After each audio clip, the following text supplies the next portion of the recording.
Welcome to tonight's collection of night shift ghost stories. Hospitals, elevators, morgues, they are places that never truly sleep. When the day ends and the world grows quiet, these halls remain awake, filled with shadows, echoes, and things we cannot always explain. Tonight, I'll share with you 3 true-style tales, told slowly, carefully, and with the heavy stillness of the night shift itself. Each story unfolds in its own time, so close your eyes, let the darkness settle around you, and listen closely. Because in the quiet hours, you never know who or what might be waiting. Our first story takes us into the abandoned halls of an old hospital wing, a place where silence hides more than peace, and where a nurse, working the long hours of the night, discovers that one patient in Ward C never truly left. This is The Last Patient in Ward C. Story 1. The last patient in Ward C. It was well past midnight, and the hospital had long fallen into the strange stillness that only came during the late hours. The day staff had gone home, the visitors had left, and the bustling noise of rolling carts, clipped conversations, and hurried footsteps had melted away into silence. The night shift was a world of its own. Nurses moved more slowly, footsteps echoing down long, dim corridors. Lights hummed softly in their fixtures. Machines beeped with a rhythmic patience, like mechanical heartbeats scattered through the building. Outside, the city seemed to sleep, but inside the hospital walls, life and death continued to trade places in the shadows. Kara, a nurse with nearly 10 years of experience on the night shift, knew this silence well. She had learned to embrace it, and to fear it, because in hospitals silence never lasted. Sooner or later, something would stir it awake. That particular night, she was assigned to Ward C, the old wing of the hospital that rarely saw new patients anymore. Most of the staff avoided it when they could. The rooms were older, the equipment outdated, and the halls they felt heavier somehow, like they carried memories. And Kara knew, perhaps better than most, that some memories didn't stay memories. Ward C had a reputation. Staff whispered about it in break rooms, trading stories in hushed tones, about the cold spots in the hall, the call lights that flickered even when rooms were empty, the sound of soft breathing in vacant beds. Some dismissed it as superstition, but those who had spent enough lonely nights there never laughed too loud. That night, Kara's patient list was light. Only 2 patients remained in Ward C, an elderly man recovering from pneumonia in room 302, and a woman with a fractured hip in 307. Both were stable. Both were asleep. It should have been an easy shift. But Kara knew better. Easy shifts never stayed easy in Ward C. The first flicker she began her rounds quietly, rolling her cart past the empty rooms. The overhead lights buzzed faintly, throwing pale light against faded wallpaper. When she passed room 310, an empty room that had been stripped bare months ago, she froze. The call light above the door was glowing red. Her stomach tightened. That wasn't possible. Room 310 didn't even have a functioning bed anymore, let alone a patient. She stood there for a long moment, the silence pressing in around her. Then, forcing a breath, she stepped inside. The room was exactly as she expected. Bare bed frame pushed against the wall, window blinds half closed, dust gathering in the corners. Empty. And yet, the call button on the wall was pressed in. Kara walked slowly toward it, her shoes squeaking against the tile. She placed her fingers against the cold plastic, released the button, and the light above the door went dark. She told herself it was a wiring issue. Just another fault in this old wing of the hospital. But still, she couldn't shake the feeling that someone had been in that room, watching, waiting. As she stepped back into the hall, she thought she heard something, the faint sound of breathing. But when she turned, the hall was empty. The wheelchair around 1 a.m., Kara was double-checking charts at the nurse's station when a sound echoed faintly down the corridor. A slow, creaking roll. Her head lifted. It was the unmistakable sound of wheels moving across tile. She rose from her chair, her pulse quickening. The sound grew louder, closer, until a shadow appeared at the far end of the hall. It was a wheelchair. Empty.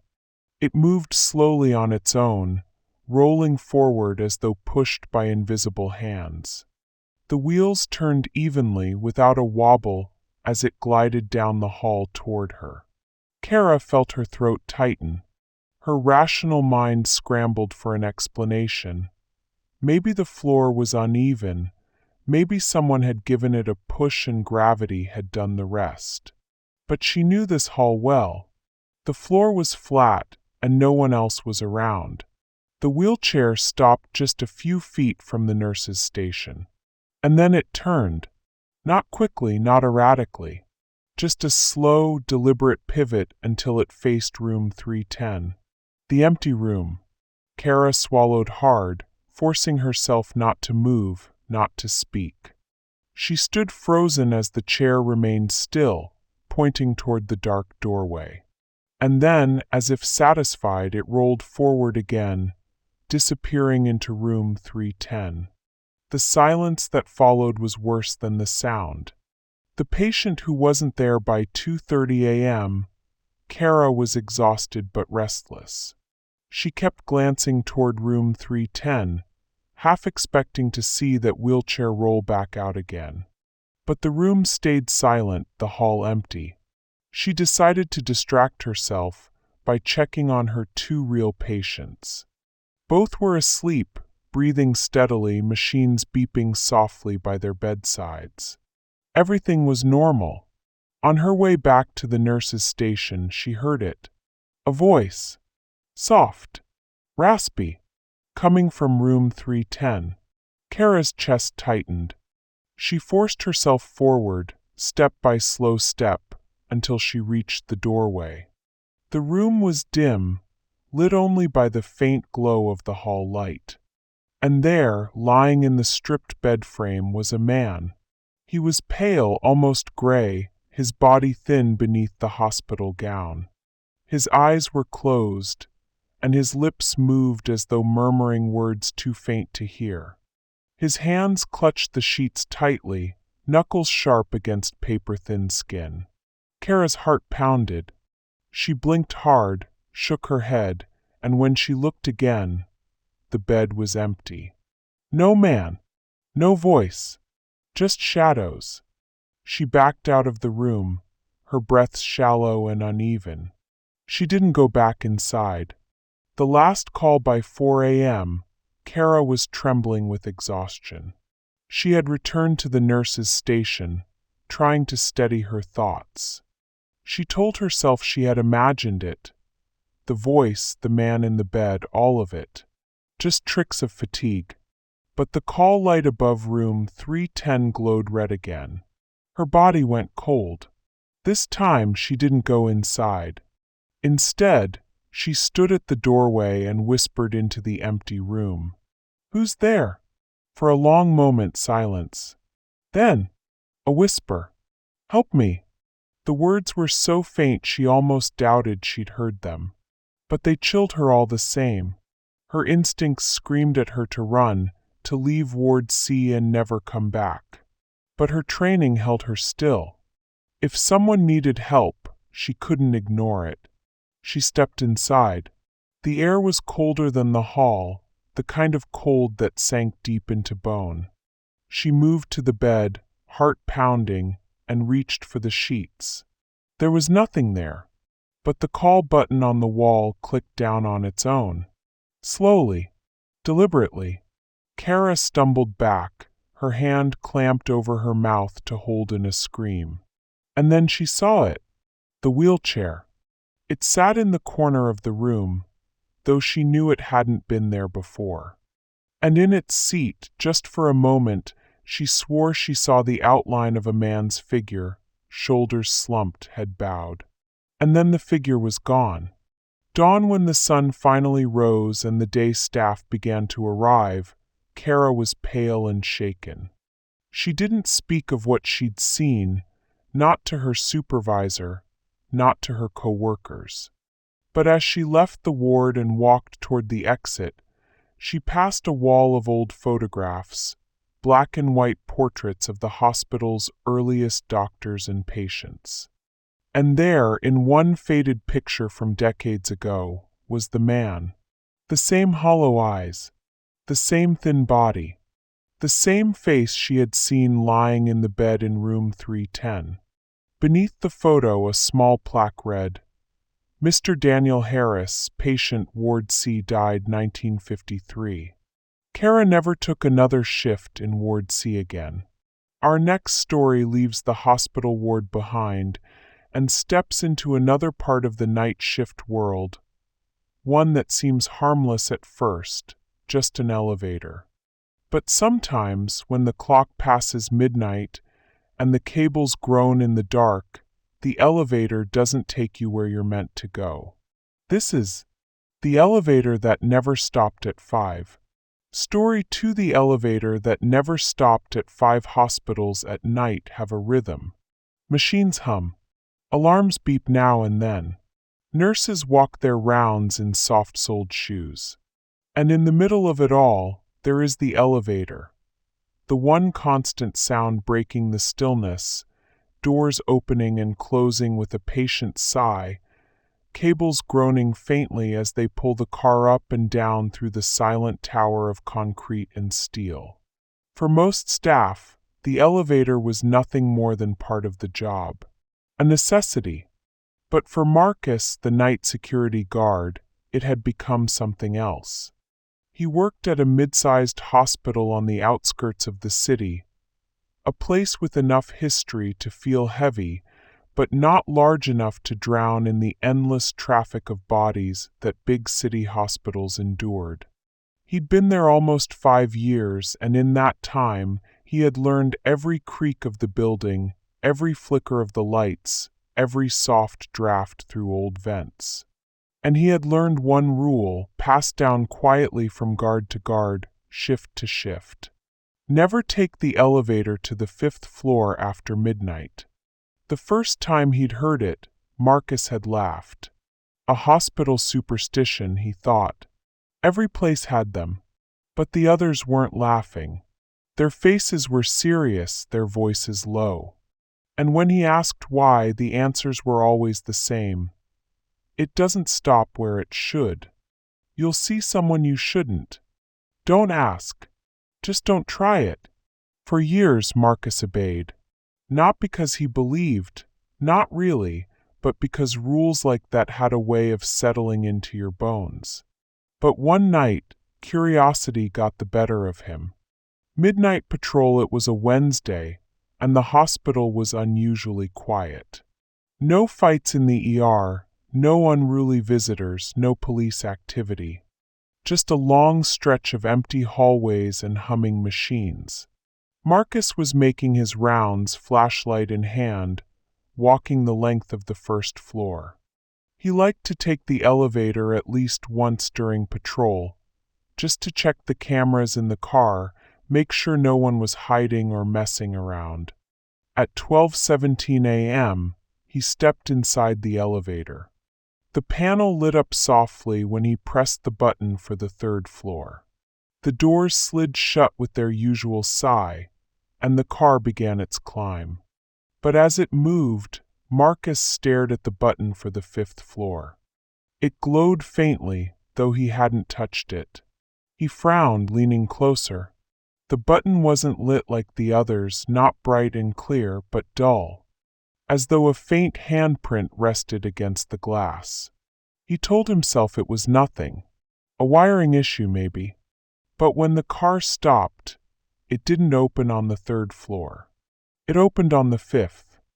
The hallway, the doors parted with a reluctant hiss, revealing a hallway Marcus hadn't seen in years. The 5th floor had been closed for renovations, indefinitely stalled when funding ran out. No patients, no staff. Just an empty wing, sealed off and left to gather dust. And yet the lights were on. The hallway stretched ahead, pale green walls lined with doors. Some were closed, others cracked open, revealing dark rooms beyond. The air smelled faintly of antiseptic, sharp and sterile. Marcus hesitated, his hand tightening on the flashlight. He knew better. He should step back, press the button, and ride the elevator down to the safety of the lobby. But something in the air held him. A pull, quiet but firm. He stepped forward. The doors slid shut behind him.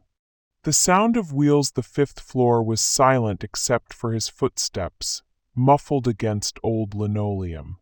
He walked slowly, the beam of his flashlight cutting through the dim glow of overhead lights. At first, nothing seemed strange. Just an abandoned floor, clean but unused. Then came the sound. Soft. Faint. Rolling wheels. Marcus froze. It was a sound he knew well, the squeak and rattle of a gurney's wheels. He had heard it 1,000 times on the active floors below. But here, on an empty floor, it made his skin crawl. The sound grew louder, closer. He turned his flashlight toward the far end of the hall. For a split second he saw it, a hospital bed rolling across the corridor. No one pushed it. No one guided it. It moved on its own, wheels squealing as it vanished through an open doorway. Marcus's chest tightened. He fought the urge to call out. His throat felt dry, his words stuck. Instead, he turned back toward the elevator. But the hallway behind him had changed. The shift where moments ago there had been sterile green walls, now the paint was peeling, cracked and yellowed with age. The floor beneath his shoes was stained dark in patches, the smell of rot seeping into the air. The lights above flickered. Some buzzed weakly, others hung dead, casting the hallway into uneven shadow. And in the silence Marcus heard it, faint murmurs. Dozens of voices, whispering low, overlapping. The sound of a ward full of patients, restless in the night. His heart pounded. He knew none of this should be possible.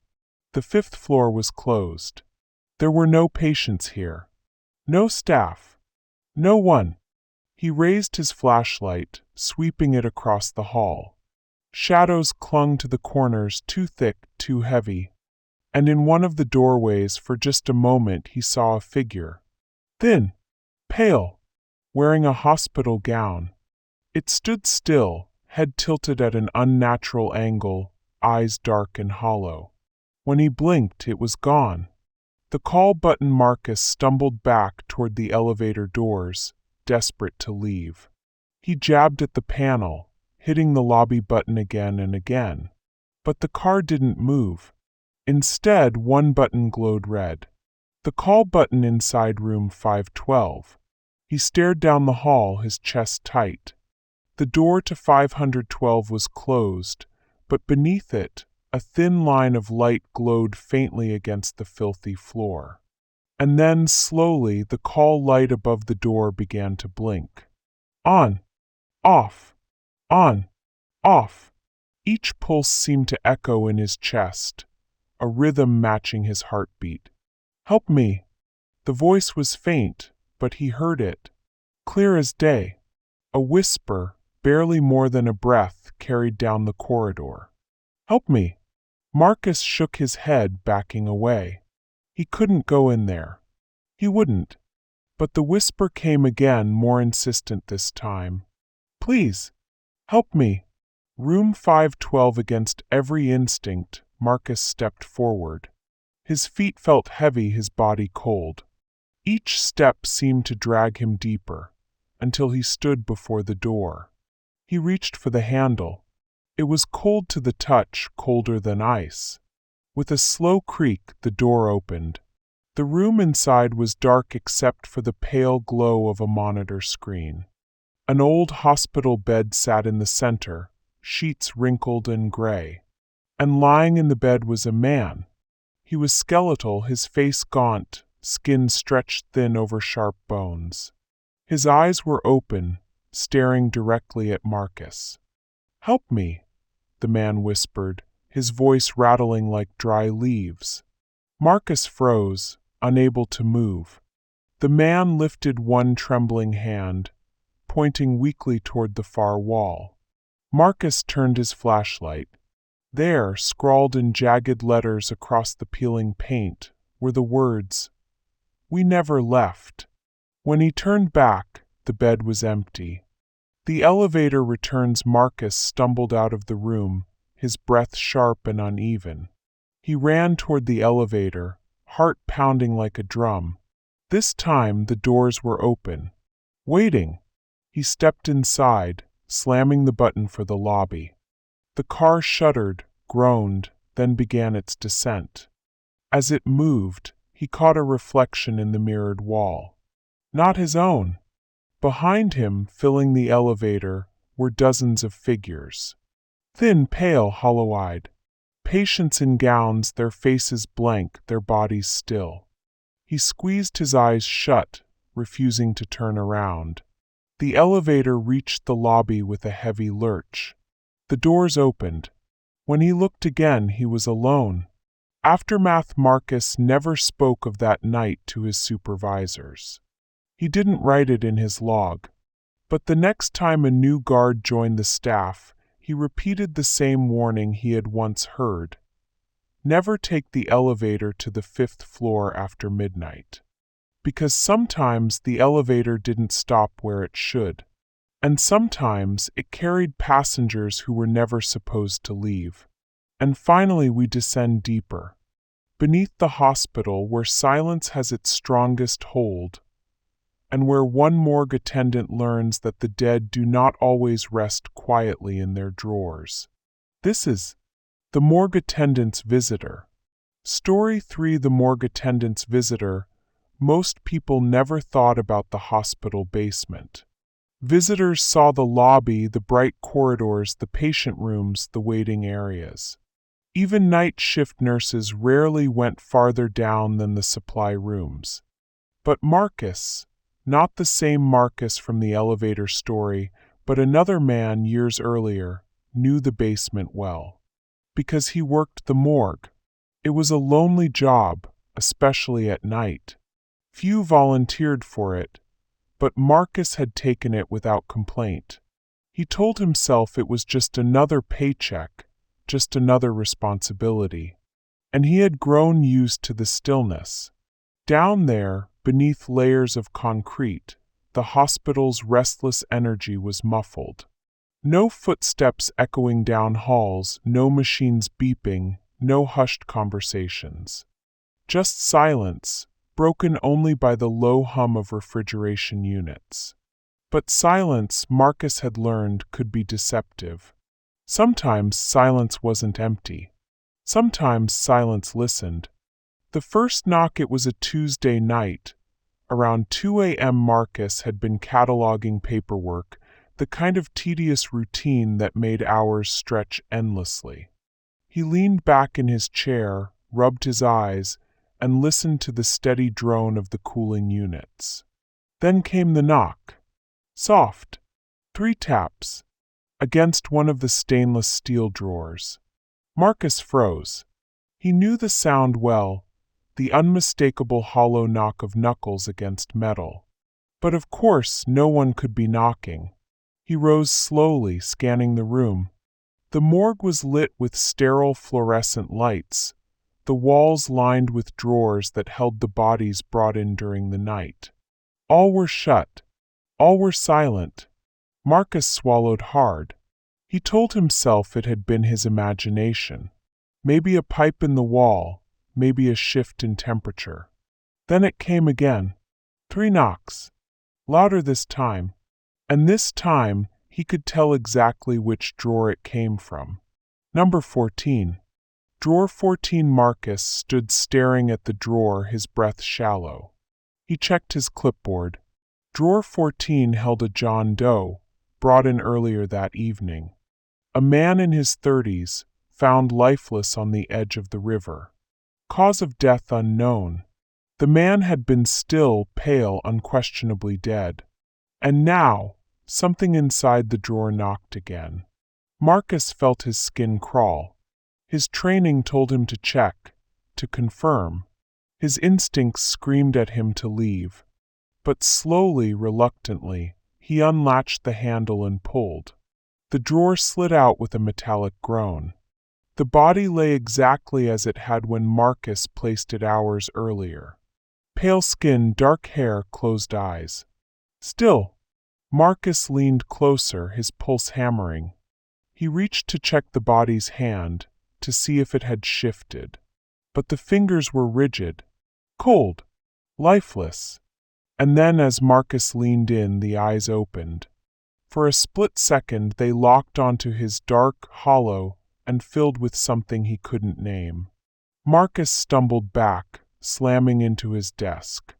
The body's eyes closed again, as if they had never moved. The whisper he refused to open another drawer that night. Instead, he sat at his desk, rigid, every muscle tense. He told himself he had imagined it. Stress, exhaustion, tricks of the mind. But the morgue was different now. The silence had weight. It pressed down on him, thick and suffocating. At 3:15 he heard it. A whisper. So faint he thought it might be air moving through the vents. But then it grew clearer. Marcus. His name. He froze, heart pounding. No one should know his name down here. No one should be calling him. The voice came again, closer now. Marcus. He turned toward the drawers.